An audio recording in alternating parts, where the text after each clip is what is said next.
What's up? What's up? What's up, YouTube? I am back with another banger, you guys. We are doing a blue crab mukbang. No shade. I can't wait to get into this mukbang. I love me some blue crabs. Back down south, back from South Carolina is something that this is something that we really love to eat. So, today I'm gonna just, enjoy my mukbangs and we're gonna chop it up. So I was like thinking about what I wanted to tell y'all about. So I was like, oh, should I get a little personal? Should I get a little personal? But you know what? First, I want to welcome everybody to the Candy Factory. You know what I'm saying? I hope everybody really enjoy, my channel. Make sure y'all subscribe. Make sure y'all comment, like, and subscribe. And make sure you tell a friend to comment, like, and subscribe. No shade. I'm trying to get to this 1K. You guys are really watching my videos, and that make me feel so special. So, I'm so excited. You know what I'm saying? So, I think I'm gonna touch bases on, a few little things. But first, let me pray over this because I am so ready to dig in to this mukbang. But give me 1 second, y'all. Hey! Let me grab my pen so I don't have to keep moving and stuff. So I could, put the shells over there. So let's say a little prayer, a little short and sweet prayer. God is grace and God is good. Let us thank him for our food. We bow our heads, we all be fed. Give us, Lord, our daily bread. Lord, please bless the hands that prepared this food. In Jesus' name I pray. Amen. All right, I'm excited. Y'all know I love to eat. You know I love to eat. So yes, you guys, we got us some blue crabs. I just made these. They just freshly came out. So they're a little hot. And I got me some nice sauce.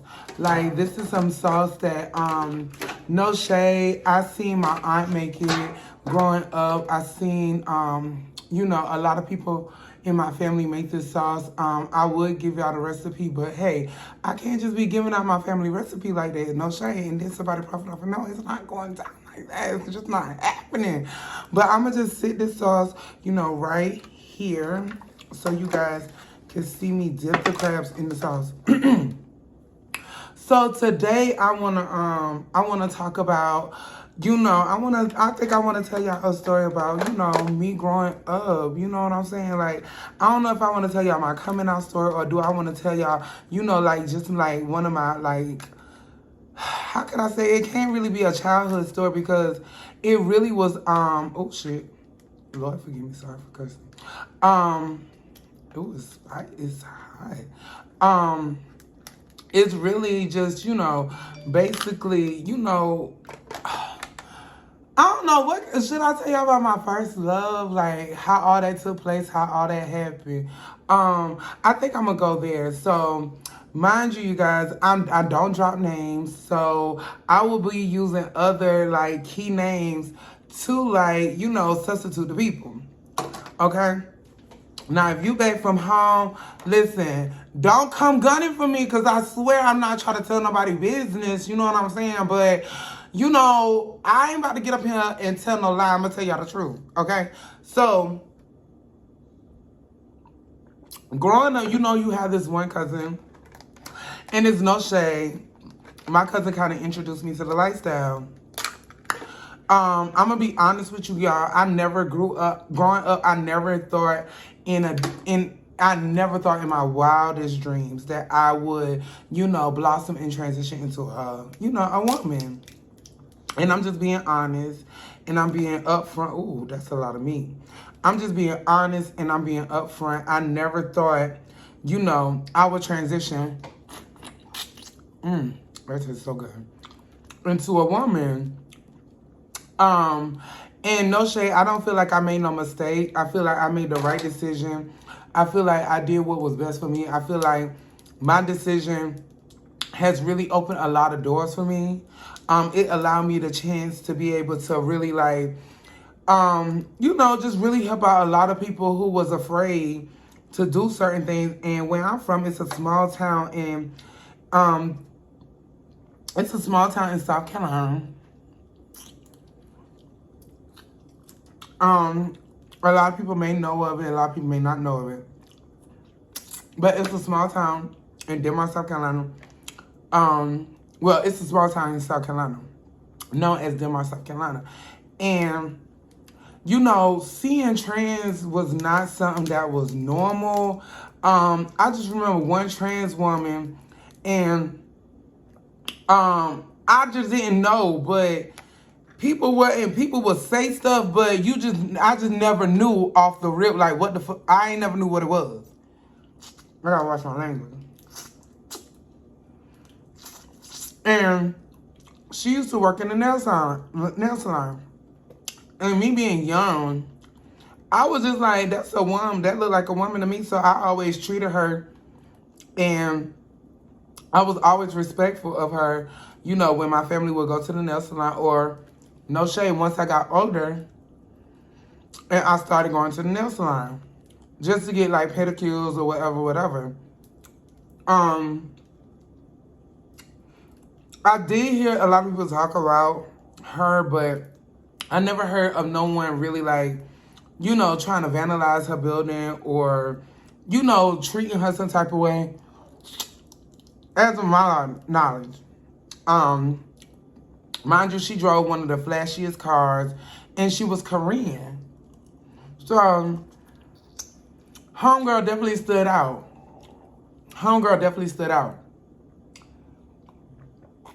Later on in life, I discovered she was a trans.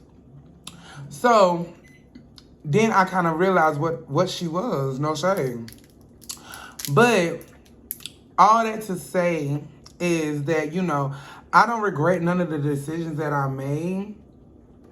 But I do want to tell you guys, like, you know, growing up in a small town and knowing people, you know, no shade, we wasn't slow. We knew people was running their mouth. We knew people was talking. We knew people was whispering behind us and everything else, because at the end of the day, I stepped. Not only did I step, but I played all sports. Only sport I did not play in high school was basketball. But I played basketball in middle school, elementary school. I played, no shade. I mean, I'm not embarrassed of it. I'm not embarrassed of my transition. I played football in high school, no shade. I was basically like the Star Trek person for my school. I was a shot putter. I was a thrower. I qualified for lower state, region, state every year that I actually participated, which was 3 years in a row. Because I graduated a year early from high school, because I was ready to get up out of Denmark. I'm not even gonna sit here and lie to you. I was ready to go. Especially once all my close relatives had done graduated. And then my only other cousin was going to graduate in a class right after me. Oh, it was time for me to go. So, I was ready to get up out of there. So, I did a lot of, like, different little programs, like Upward Bound, Regional Institute for Math and Science. I went to Tallahassee. Oh, my God, that's a story right there within itself. FAMU, I went there, and it was a lot of stuff that took place there that really made me, like, open my eyes and be like, oh my God, like, oh, okay. You know what I'm saying? Me branching out and going to those different places really allowed me to really, like, open my eyes to, you know, different things. Like, you know, because growing up in a small town, you only see what you see at home. No shade. So, it really opened my eyes to a lot. So, like I was saying, I think I'm going to just tell y'all my coming out story. And then the next one, I'm going to tell y'all about my love life growing up in that small town. So, after graduating high school, my mom always said, like, once you graduate, you got to get out of my house. So, after graduating high school, you know, I was still young. So I was like 16. I was 16 and was just about to turn 17 the next year. So my freshman year, I decided to stay. I decided to stay in Columbia because I went to Benedict College.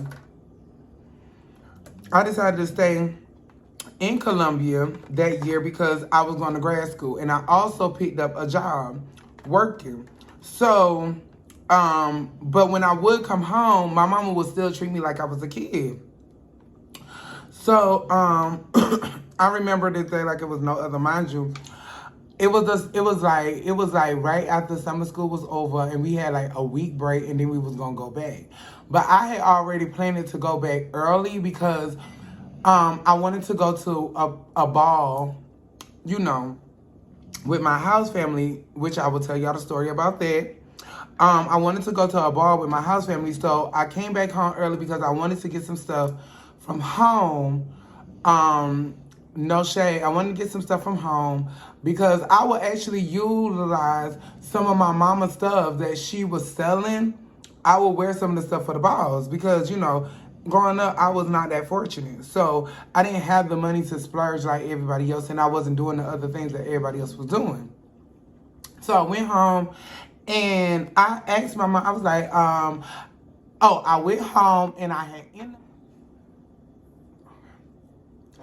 all right, so I had got a call from an individual who I was dealing with when I was in school, and they were like, I'm home, you know, I would like to see you. And, you know, I was feeling Una and I was feeling Tuna, so I was like, okay, no shade, you know, I'm home for a week. I would love to see you too, no shade. I wanted to see him. So I asked my mama, could I borrow the van? Yes, I used to drive a van, a big blue van. I was like, Mom, can I hold a van? You know, because my sister, but because of that situation, I'm kind of happy it happened the way it did because my sister ended up blessing me with a vehicle. So my mom was like, no. You know, me and my mama, our relationship was kind of like rocky, but we had a level of respect for each other. You know what I'm saying? You know, she's still my mom. I gotta respect her. So,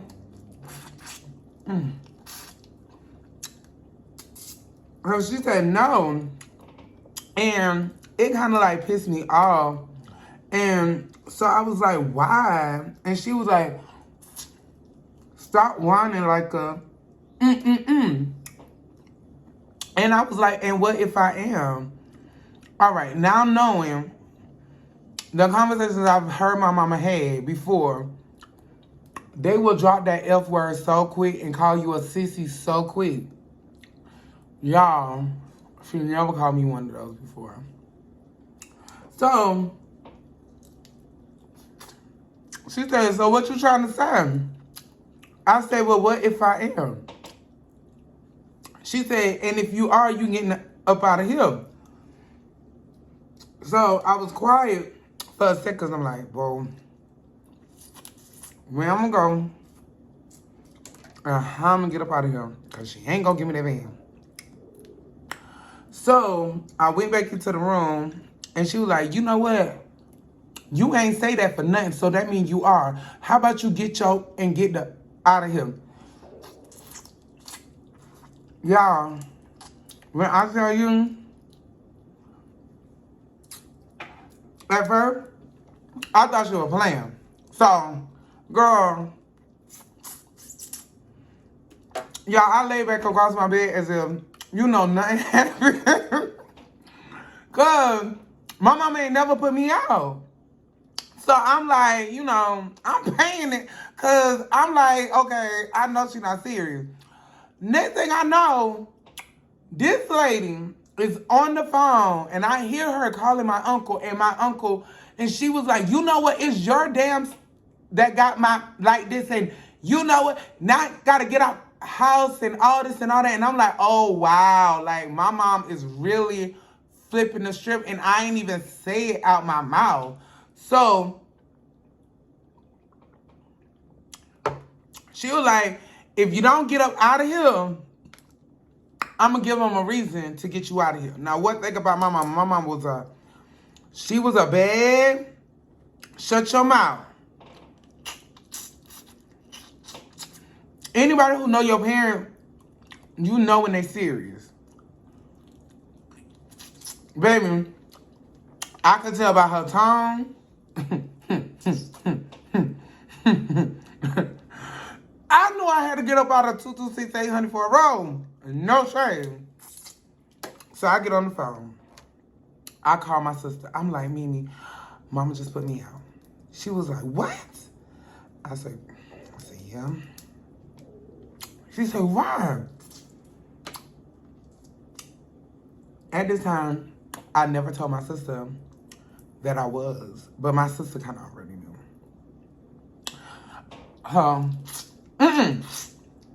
I didn't tell my sister. Yep. I told my sister that, hey. I was like, girl. She found out. I opened my mouth and said, what if I was gay? She said, what? I know you didn't. I said, yup. I did. I said, but she put me out. She said, okay, I'ma send Dre to come get you. You gotta go to work. I was like, no. She said, you got somewhere to go? Because I'm not home, I'm in Dubai. I was like, I know. I said, but yeah, I got somewhere to go. She was like, okay. I'm gonna send my ex. That was her boyfriend at the time. She said, I'm gonna send my boyfriend to come get you. He gonna come get you in my car, and he gonna drop you off, and you just take my keys. Use my car. So, when my sister told me that, so I'm on the phone, I'm crying to her. I'm crying. I'm like, girl, I don't know how I'm gonna get to work. She not gonna let me use this man. I don't know how I'm gonna manage. I don't know what I'm gonna do. I'm about to be stranded in Colombia. I'm gonna ask one of my friends, could I stay with them? And this is what led me to hustling. And she was like, no, you could keep, I'm giving you the car now. She said, I was going to give it to you eventually, but I'm giving it to you now because you're doing everything we asked you to do. You graduated from high school, you in college, you got good grades in college, you working while you in college. You may not be getting the hours that you need to really manage, and because my sister would send me a little bit of money to help me out, but I was kind of skeptical about asking my sister because she had 3 kids of her set on her own. So I didn't want to take from them for myself. So it got to the point where, you know how sometimes you got too much pride and you just got to go do what you got to do to make ends meet. That's what led up to me doing what I was doing at that time, which is the story we'll talk about later. But I knew I had to figure it out. So I had to be a hustler and I had to go out there and get it. And I got it by any means necessary. So that's what I did. So got my sister a car. I started staying with friends. I would stay with her boyfriend, aunt, which was like a good friend of ours. She really was just a down-to-earth type of chick. So she really would ride for you. Especially if she see you out here doing something with yourself. You know what I'm saying? No shade. She used to sell the little knockoff purse and whatever. She used to keep me fly or whatever with the latest purses. With bags. At that time, I wasn't venturing off into this. I was, I would have me a little Louis duffel bag, or me a little LV little book bag for school and stuff like that. So, got put out. My mama ain't talked to me for like a minute until she got sick. So she got sick. I would still call and check up on her because she is my mom. So eventually I had to go back home because I had to help take care of my sister's kids because my sister's kids were staying with her. So I ended up going back home to help take care of them. And, it was like she was giving me grief and stuff like that. And then my mom took ill in 2013. 2013, my mom actually, she actually kind of opened up to me. She opened up and she was like, you know what, it ain't my place to judge you. I talked to your dad and this and that and blase, and you doing everything we asked you to do. Whatever you decide to do, just be careful with it. Just don't do nothing stupid. So 2013, my mama met my first boyfriend. And actually, I had moved into my place first in Denmark because I ended up moving back home in a project to be able to take care of my nieces and stuff. So I moved back home and I was canoeing back and forth to school. And my boyfriend would come and stay with me, you know, for this week or that week. My mom took sick.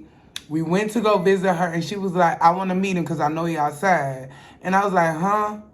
She's like, yeah, your aunt talks so much, so I heard you got a boyfriend, I want to meet him. I was like, no, ma, I'm not letting you meet him because the way you dog me, I know you you're not about to dog me in front of him. Like, I'm not doing that. I'm not doing that. My mom said, if you don't go get that boy and bring him up here so I can meet him, brought him up there. She was like, listen, you do right by my child. And they had a old little conversation, you know what I'm saying? And next thing I know, he's sitting next to my mama eating her damn hospital food. She making him eat the hospital food. So she opened up to me. So my mom eventually got out of the hospital, okay? And you know, we had like a little solid relationship. And we just, it just was boundaries that I knew I could not cross. I knew I had to conduct myself in certain ways. I did, once she got out of the hospital and I was able to, you know, migrate back to Columbia, I then started to play in the girl clothes and stuff like that. And then my aunt stayed with us. And one day my aunt used my truck and she found one of my pictures in the back of my truck. So she showed my mom. Now, this was another issue that came up. So my mom was like, you be taking my clothes? And I was like, huh? No. Why would I take your clothes? She said, you be taking my clothes because I saw this picture. I said, what picture? She said, that one right there. And she showed me the picture. And God behold, man, I had on one of my mama black little dresses with like the little pullover. And my mama, she used to dress for church. And some of the stuff she would wear, I'd be like, girl, you can actually wear that to the club. Or you could walk a ball in that for drag face. You know, that's what I was thinking. So I would utilize some of her pieces. And I was doing that for a while anyway. So, I talked to her. I was like, Ma, I think I want to be a woman. And she was like, huh? Okay, now you told me you was gay. Now you want to be a woman. She was like, you know you can't be a woman, right? I was like, Mom, yes, I can. She was like, no, you can't. I was like, I have friends who are women. And at that time, my friends who were women, they were not the prettiest women. So I would show her pictures on Facebook. She'd be like, nuh-uh, nuh-uh, nuh-uh, nuh-uh, nuh-uh, no. She's like, no, we're not doing that. We're not doing it. So I never did it because my mom did not want me to do it. And I want to say it was like a few months later, I went and I saw my mom, and my mom had a birthday party for my uncle, and it got kind of heated between me and his daughter, who he found out was his daughter later on in life. And my uncle cursed me out, and my uncle was calling me names, and my mama stood up, and my mom said, you're not going to disrespect my child, so this party's over. My sister boyfriend ended up getting into it with somebody, so the party just ended up getting shut down. So later on that day, I've never seen my mama get like to the point where she like tell me to come into her room and talk. So we came into her room and talked, and she broke it down. She said, listen, let me tell you something. I'm not saying nothing bad about your family, but you don't owe them a fuck. Oh, Lord forgive me. She said, you don't owe them nothing. She said, I took care of you on my own with the help of your dad from prison. You've done everything we asked you to do, and we're both not in the same home with you. She said, but when you look at their kids, they're either out here strung out on drugs, they barely graduated from high school. The ones that did graduate from high school, they did not go to college. You went to college. This is like right after I graduated. She said, you went to college, you going to college, and you're about to graduate next semester. She said, you've done everything I asked you to do. You don't owe them no explanation. When I go, she said, you don't have to come around them. You don't owe them no explanation. You're not to ever feel like they're looking down on you or they can possibly talk down on you. Because at the end of the day, you've made me and your father proud. And y'all, I feel like that was all I needed to hear from my mother. once my mama told me I made her proud, I was okay. I was okay. I wasn't afraid to